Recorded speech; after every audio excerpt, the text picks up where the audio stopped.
Welcome to this episode of ACG's GrowthTV. I'm Katie Maloney, and I'm joined today by two guests from Insperity, Amanda Benbow, Certified Business Performance Advisor, and Donna Hare, Senior Business Performance Consultant. They are joining me today to talk about business resiliency in a challenging environment. Thank you, ladies, for joining me. Glad to be here. So to start, I want to ask you about weather-related disasters. We're seeing weather-related events proliferating. That seems to be continuing and not letting up anytime soon. So what can middle market companies do to improve the speed and effectiveness of how they respond to those types of natural disasters? So I think first and foremost is really just to have an actual strategy for it. A lot of organizations don't necessarily think about that, but these things are obviously coming up more and more. And having really a good disaster recovery plan is important. I think with COVID and the pandemic, how people work, where they work, and really being focused on that, violence in the workplace, and a lot of organizations that we talk to, they don't have a plan for that. So it's really key to make sure that you're being proactive, and it's really the responsibility of an employer to make sure that there's a safe environment. So there's a lot of different areas, I think, that not just on the weather side that are impacting companies, that it really just need to make sure that they have a strategy for it. Mm-hmm. The way that they communicate with their employees is key to make sure that everybody is safe, and as well as just understanding that they feel like they're a part of the group and everybody understands what the strategy is going forward. Mm-hmm. And you mentioned COVID-19, the pandemic that was in the rearview mirror, kind of, I guess. Yes. How did you see smart business leaders improve their business resilience in the face of that pandemic, which was a really scary and crazy time for a lot of professionals?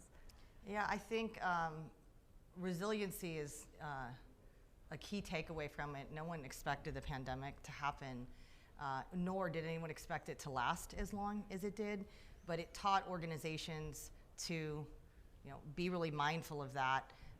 It also created, I think, a lot of opportunity, because everybody talks about the pandemic and the negative things that occurred with it, but it opened up a lot of doors for organizations to realize that they could be flexible in how people did their jobs.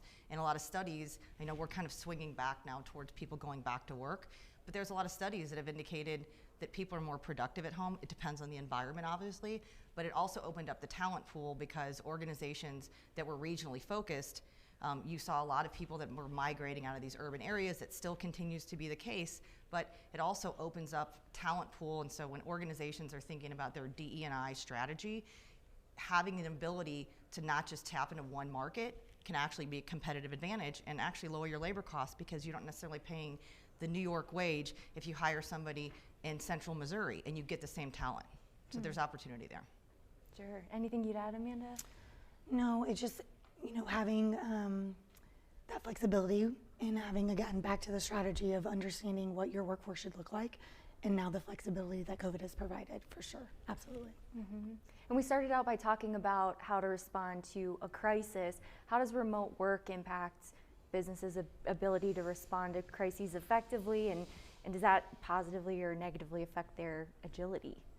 It's a great question, and I think that's still an unknown, I think, as far as what responsibilities employers have when people are working from home.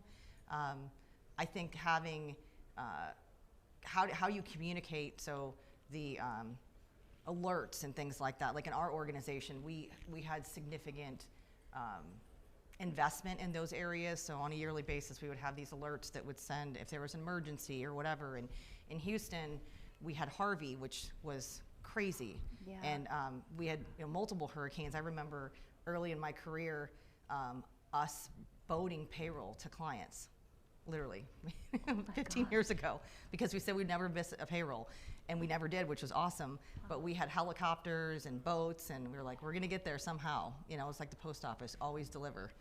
So I think those kind of things of just being really mindful as an organization of what you can do to make sure that you're communicating with your employees, whether they're in the office, whether they're at home, and that you just have a solid plan for all those things that can happen. And also, too, it's the responsibility as an employer to make sure that the environment is safe for your employees and that you've trained people properly.